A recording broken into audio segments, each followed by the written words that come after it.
Hey everyone. You know how much we all love to constantly be learning and growing, and today we're going to be diving into something that might just change how you see those daily choices that you're making. Decision fatigue. Yeah, decision Have fatigue. you ever felt like your brain is just completely fried after a long day of having to make decisions? Oh, yeah, It turns out there's a fascinating science behind that feeling. absolutely. So fill me in here. Okay. What exactly is happening when we experience decision fatigue? Well, you can think about your willpower like it's a muscle. Okay, Just like any other muscle, it can get tired after you've been using it for a while. makes sense. Every time you make a choice, whether it's a big one or a small one, you're using up some of that willpower. Hmm. And as that willpower starts to dwindle, the quality of our decisions, they start to decline. So it's not just that we're tired. No, it's not just general mental fatigue. This is specifically about the depletion of our mental resources for self-control. Okay. What psychologists call ego depletion. Imagine that you've spent your whole day resisting temptation, like saying no to that extra donut or pushing through a tough workout. Right. By the evening, your willpower muscle is exhausted. So resisting that dessert after dinner is basically like trying to lift weights with jelly arms. Exactly. And just like you wouldn't expect to deadlift your max weight when your muscles are already screaming for a break, you shouldn't expect to be making the best decisions when your willpower is totally depleted. I see. I see. Yeah. So what are the consequences of this decision fatigue? Does it actually make that much of a difference in our lives? Oh, absolutely. It can impact everything from how productive we are at work to our spending habits when we're at the grocery store. Oh, wow. It even plays a role in some serious contexts like legal rulings. Really? There's been some fascinating research that has been done on this. Okay. Tell me more. What kind of research? Well, for instance, researchers have studied judges granting parole, Okay. and they found a very striking pattern. They were more likely to actually grant parole after they had taken a break. It seems like a rested mind is more open to considering all of the different sides of an argument, even if it involves, potentially risky decisions like releasing someone from prison. Wow. That's pretty thought-provoking. Yeah. So it's not just that the judges are just, in a better mood after their coffee break. Yeah, Their actual decision-making process is changing. that's exactly right. Wow. And it highlights the fact that even highly trained professionals, people who we expect to be completely objective and impartial, they're still vulnerable to the effects of decision fatigue. It really makes you wonder what other seemingly objective decisions are actually being influenced by something as simple as a tired brain. It's a very valid point, and the implications of this research, they go far beyond just the courtroom. Yeah. Let's take, for example, something as everyday as a trip to the supermarket. Oh, I know where this is going, those impulse buys at the checkout line. Exactly. Marketers, they know all about decision fatigue, and they use it to their advantage. Of course they do. Think about it. You've just spent an hour or more navigating all these aisles and comparing prices and making all these choices about what you want to buy. Right. By the time you reach the checkout, your willpower is drained and you're much more likely to succumb to, the strategically placed candy bars and magazines. It's like they're setting a trap for our tired brains. In a way they are, but understanding this dynamic can really help us make more conscious choices. Sure. And it also sheds light on some broader social issues, too. Okay. I'm intrigued. How does decision fatigue connect to social issues? Well, a researcher at Princeton, his name's Dean Spears, and he's done some really compelling work on this link between decision fatigue and poverty. Mm-hmm. He argues that this constant pressure of just trying to make ends meet, of, how to allocate your limited resources, creates this state of chronic decision fatigue for people that are living in poverty. So it's not just about, resisting that extra bag of chips. Right. It's about making these incredibly difficult choices every single day just to survive. Exactly. Imagine having to decide between paying your bills or buying groceries, between fixing your car or buying your kid new shoes. Yeah. These are weighty decisions that have real consequences. Absolutely. And they take a huge toll on your mental resources. So this decision fatigue could actually be a contributing factor to the cycle of poverty. It's a complex issue, but it's definitely a factor that's worth considering. Yeah. And it's a powerful example of how something that might seem like a personal quirk, this tendency to make poor choices when we're tired, can actually have some really profound social implications. Absolutely. This is really making me rethink my own experiences with decision fatigue. So how exactly does this fatigue actually show up in our behavior? Well, there are a few kind of telltale signs. Okay. We might become more avoidant, putting off tasks that require a lot of complex thinking. We might Mm. get really passive, just going with the default option, even if it's not really the best one. Like ordering takeout instead of cooking, even though you would feel so much better if you ate a home-cooked meal. Precisely. And then, of course, there's the impulsivity making snap decisions without thinking them through, like that late night online shopping spree that you really regret in the morning. Oh, man, I think we've all been there. But you mentioned that there are also some cognitive impacts, right? Yeah. What is happening in our brains when we're experiencing decision fatigue? Well, studies have actually suggested that decision fatigue impairs our executive functioning. This Ah, is our ability to plan and organize and to focus our attention and to control our impulses. so it's like our brains are just running on fumes, Yeah, and all of those essential mental functions are sputtering. that's a great way to put it. It's like trying to drive a car with a nearly empty gas tank. Okay. You might be able to keep going for a while, You're not going to get very far. but you're not going to perform at your best. And the research doesn't just stop there. There's some studies even suggest that decision fatigue can impact our physical self-control. Now, this is where it gets really interesting. How does making decisions impact our physical self-control? Well, researchers have found that people that are experiencing decision fatigue tend to have a lower tolerance for pain, Hmm. and they're less able to force themselves to do things that they might find unpleasant, like drinking a bitter tasting beverage. So if I'm feeling decision fatigue, I'm more likely to just cave and take that pain reliever, even if I know I should just try to tough it out. It's definitely possible. It really just suggests that the mental exertion of just making choices can actually spill over into our physical resilience. Wow, that's fascinating. It Yeah, really highlights that interconnectedness of our mental and physical states. absolutely. But all this talk about decision fatigue is making me feel a little fatigued. Oh, yeah. Is there anything that we can do to combat this, or are we doomed to make bad choices whenever our brains Ah. get tired? No, there's definitely hope. Once you're aware of decision fatigue, you can start implementing strategies to manage it more effectively. Give me the good news. What can we do to take back control? Well, one of the simplest but most effective strategies is to reduce the number of decisions that you need to make each day, especially for the unimportant stuff, Okay. like what Barack Obama and Mark Zuckerberg do with their wardrobes, right? I've heard about this. Yeah, they stick to a limited set of clothing options to free up mental space for bigger decisions. Yeah, I remember reading about that. You don't have to go to that extreme, but just being mindful of how many choices you're making can make a really big difference. So it's all about choosing our battles wisely, mentally speaking. That's right. Prioritize the really important decisions and tackle those when your mental energy is at its absolute peak. Okay. Don't try to make major life choices when you're already completely drained. Like scheduling a crucial meeting first thing in the morning rather than at the end of a hectic day. Exactly. And remember how we talked about willpower being like a muscle? Yeah, Well, just like any muscle, it needs time to recover. right. Taking breaks is absolutely crucial for replenishing those mental resources. So hitting that reset button on our willpower battery. Yes. Stepping away from making decisions and engaging in relaxing activities, anything that can help you de-stress and clear your mind. I like it. Another really helpful tip is to try and simplify choices whenever possible. Okay. You can break down complex decisions into smaller, more manageable steps. So instead of trying to tackle a whole problem at once, we break it down into bite-sized pieces. Exactly. Or you can create a decision-making framework. Okay. For example, if you're trying to decide what to eat for dinner, Right. you might establish a rule that you'll always just choose the healthiest option or the option that requires the least amount of cooking. That way you're not starting from scratch every time you have to make a decision. Right. And finally, don't be afraid to delegate when it's possible. Okay. Share the decision-making burden with other people, whether it's at work or at home or even with your friends. Sometimes a fresh perspective is just what you need. Exactly. Plus, it frees up our own mental bandwidth for the things that really matter to us. Exactly. Now, beyond these practical strategies, just understanding the different cognitive biases that kind of emerge under decision fatigue can be really helpful. Cognitive biases. Tell me more. So these are mental shortcuts that our brains use to simplify decision-making. Okay.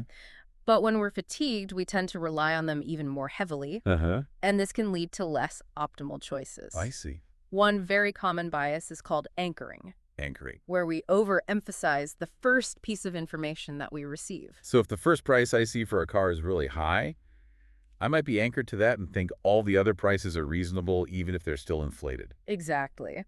Another bias is what's called the availability heuristic. Okay. And that's where we judge the likelihood of something happening based on how easily examples come to mind. So if I just saw a news report about a shark attack, I might overestimate the chances of being attacked myself, even though it's statistically extremely rare. Precisely. Being aware of these biases can help us make more rational choices even when we're feeling mentally drained.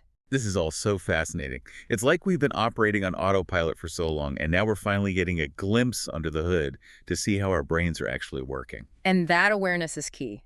Yeah. Once you understand how decision fatigue affects you, you can start making more conscious choices about how you manage your mental energy. So this isn't just about making better choices, it's about understanding ourselves better. Absolutely.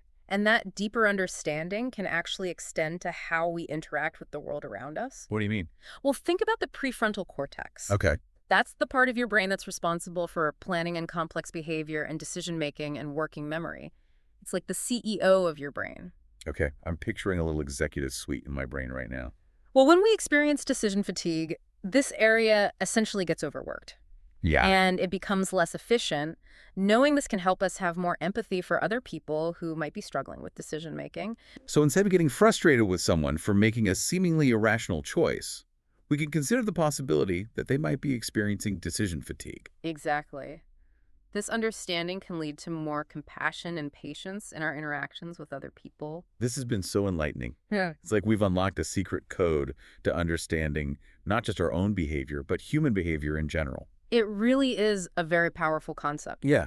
And, even if you feel like you're making good choices most of the time, understanding decision fatigue can help you optimize your mental resources and make sure you're making the best decisions possible. I love that. It's like taking our decision-making game to the next level. Exactly. Now, I'd like to leave you with one final thought. Okay. As you move throughout your day, just try to pay attention to your mental state when you're making choices. Okay. Are there certain times of day when you feel more depleted? Are there specific types of decisions that drain your energy more than others? It's like we're giving ourselves a homework assignment, but a fun one that can lead to some real self-discovery. Exactly. Becoming more aware of your own decision-making patterns can be incredibly empowering. Well said. Yeah. And on that note, we'll leave you to your decision-making adventures. Happy choosing, everyone. Yeah, so one of the simplest but most effective strategies is to try and reduce the number of decisions you need to make each day, especially for the unimportant stuff. Oh, so kind of like what Barack Obama and Mark Zuckerberg do with their wardrobes. Exactly. They just wear basically the same thing every day. Yeah, they stick to just a very limited set of clothing options Right. to try and free up that mental space for, the bigger decisions. Yeah, I remember reading that. That's pretty fascinating. Yeah, you don't have to go to that extreme, obviously. Yeah, of course not. But just being mindful of how many choices you're making can make a really big difference. So it's all about choosing our battles wisely, mentally speaking. Exactly. Prioritize the really important decisions and tackle those when your mental energy is at its absolute peak. Don't try to make any major life choices when you're already completely drained. Yeah, like scheduling a crucial meeting first thing in the morning rather than at the end of a really hectic day. That's right. And remember how we were talking about willpower being like a muscle? Yeah. Well, just like any other muscle, it needs time to recover. Of course. Taking breaks is absolutely crucial for replenishing those mental resources. So hitting that reset button on our willpower battery. Yes. Stepping away from decision-making, engaging in relaxing activities, anything that helps de-stress you and clear your mind. Okay, I like it. Another helpful tip is to try and simplify choices whenever possible. Break down complex decisions into smaller, more manageable steps. Oh, okay. So instead of trying to tackle the whole problem at once, we break it down into those bite-sized pieces. Exactly. Or you can create a decision-making framework. Right. Like, for example, if you're trying to decide what to eat for dinner, Right. you might establish a rule that you'll always just choose the healthiest option or the option that requires the least amount of cooking. So that way you're not starting from scratch every single time you need to make a decision. Exactly. And then finally, don't be afraid to delegate when possible. Oh, yeah, that's a good point. Share that decision-making burden with other people, whether it's at work, at home, or even with friends. Right, because sometimes a fresh perspective is all you need. Absolutely. Plus, it frees up our own mental bandwidth for the things that really matter to us. Exactly. Now, beyond these practical strategies, understanding the different cognitive biases that can emerge under decision fatigue can be really helpful. Cognitive biases. Okay, I need to hear more about this. So these are like mental shortcuts that our brain uses to simplify decision making. Hmm. But when we're fatigued, we tend to rely on them even more heavily, Okay, which leads to those less optimal choices. makes sense. One very common bias is called anchoring. Anchoring. Okay. That's where we overemphasize the first piece of information that we receive. Oh, so if the first price I see for a car is really high, Mm. I might be anchored to that price hmm and think all the other prices are reasonable even if they're still inflated. That's right. Another one is called the availability heuristic. That's where we judge the likelihood of something happening based on how easily we can think of examples. Okay, so like if I just saw a news report about a shark attack, I might think, oh my gosh, I'm going to get attacked by a shark, even though statistically it's extremely rare. Precisely. Being aware of these different biases can help us make more rational choices even when we're feeling mentally drained. That makes sense. Wow. This is also fascinating. It's like we've been operating on autopilot for so long, Yeah, and now we're finally getting a glimpse under the hood to see how our brains are actually working. and that awareness is key. Yeah. Once you understand how decision fatigue actually affects you, you can start making more conscious choices about how you manage your mental energy. So it's not even just about making better choices, it's about understanding ourselves better. Absolutely. And that deeper understanding can also extend to how we interact with the world around us. Yeah. What do you mean by that? Think about your prefrontal cortex. Okay. That's the part of your brain that is responsible for all that planning and complex behavior and decision-making and working memory. Okay. It's basically the CEO of your brain. Oh, wow. I like that. I'm picturing a little executive suite up there in my brain right now. Yeah, so when we experience decision fatigue, this area essentially gets overworked. It's working overtime. Yeah, and it becomes less efficient. Right. Knowing this can really help us have more empathy for other people who might be struggling with making decisions. That's a good point. Yeah. So instead of just getting frustrated with somebody for making a seemingly irrational choice, we can at least consider the possibility that they might just be experiencing decision fatigue. Exactly. This understanding can lead to more compassion and more patience in our interactions with other people. I like this has been so enlightening. It's Yeah. like we've unlocked this secret code to understanding not just our own behavior, but human behavior in general. It's a powerful concept. It really is. And, even if you feel like you're making really good choices most of the time, understanding decision fatigue can help you just optimize your mental resources and make sure you're making the best decisions possible. Yeah, I love that. It's like taking our decision-making game to the next level. Exactly. Now, I want to leave you with one final thought. Okay, hit me with it. As you move throughout your day, just try to pay attention to your mental state when you're making choices. Okay. Are there certain times of the day where you feel more depleted? Are there specific types of decisions that drain your energy more than others? That's a good point. It's almost like we're giving ourselves a homework assignment, Yeah. but like a fun one Exactly. that could lead to some real self-discovery. Becoming more aware of your own decision-making patterns can be incredibly empowering. Well said. Wow. And on that note, we'll leave you to all of your decision-making adventures. Happy choosing. Happy choosing, everyone. Yeah. As we're wrapping up this deep dive, I'm kind of struck by this idea that understanding decision fatigue isn't just about improving our own personal choices, Yeah. It also have this potential to, create more compassionate and supportive systems in society. It's a great point. If we just acknowledge that people's ability to make good judgments is compromised when they're mentally depleted, Yeah. then we can design systems that take that into account. Yeah, so like instead of just overwhelming people with tons of paperwork or like an endless stream of choices, Right. we can simplify processes, provide really clear guidance, offer support to just make the whole decision-making process less daunting. Exactly. And, in the workplace, recognizing the impact of decision fatigue could lead to better scheduling practices, Wow. making sure that employees have adequate breaks and, opportunities to recharge. Yeah, it's all about just creating environments that support people's mental energy instead of depleting it. That's right. And this applies to so many areas of life, education, healthcare, social services. Yeah. By understanding decision fatigue, we can create systems that are more user-friendly and more equitable. Yeah, it's like shifting from a mindset of toughen up to a mindset of let's make things easier. And in doing so, We create a world where people have the mental bandwidth to not only make better choices for themselves, Yeah. but to contribute more fully to their communities. That's a really inspiring thought to end on. So to our listeners, we encourage you to take this knowledge about decision fatigue and actually use it to make a positive difference, both in your own lives and in the world around you. Remember, even small changes can have a ripple effect.